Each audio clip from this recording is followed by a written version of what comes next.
రేవంత్ అన్న పరిపాలన ఏ విధంగా అనిపిస్తుందండి తెలంగాణలో? ఇప్పటికైతే ప్రస్తుతం టెంపరవరీగానే ఉంది. అంతా గట్టిగానే ఉంది. ఎందుకని? చేస్తామన్నారు, టైం చెప్తున్నారు. అంటే ఆయన ఇచ్చిన పథకాలలో ఉచిత కరెంట్ ఇస్తున్నారు, ఉచిత బస్సు ఇస్తున్నారు, రైతు రుణమాఫీ జరిగిపోయింది. ఇక హైడ్రా అని ఒక కొత్త సిస్టమ్ ని తీసుకొచ్చి అక్రమ కట్టడాలని కూల్చివేస్తున్నారు. మరి ఇవన్నీ కూడా సక్రమంగా జరిగేవే కదా. జరుగుతుంది. మరి ఎందుకు నచ్చట్లేదు? ఇష్టలేదంటే రుణమాఫీ చేస్తామని టైం ఇచ్చారు, చేశారు.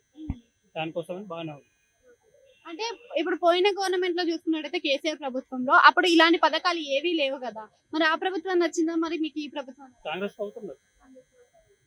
అయితే రేవంత్ రెడ్డి ఇప్పుడు కొన్ని విద్యార్థులకు ఉద్యోగాలు ఇస్తాను అని అన్నాడు. మరి ఇవ్వగలుగుతాడా మరి ఈ ప్రభుత్వంలో అయినా విద్యార్థులకు ఉద్యోగాలు? అయితే ఇప్పుడు హైదరాబాద్ పైన మనకి అక్రమ కూల్చివేతలు జరుగుతున్నాయి కదా, చెరువులో కట్టడాలు అని చెప్పేసి. సో ఇలా కట్టడాల వల్ల మనకి పెద్ద పెద్ద వాళ్ళే ఉన్నాయి. మరి పార్టీకి వ్యతిరేకంగా ఉన్న వాళ్ళే కట్టడాలను కూల్చివేస్తారా, పార్టీకి అనుకూలంగా ఉన్న వాళ్ళే కూల్చివేయరా అని ఒక బయటికి వినిపిస్తుంది. అది ఎంతవరకు నిజమంటారు? అంతవరకు తెలియదు. సో మీకు ఏ పథకం అందింది? రుణమాఫీ అండి.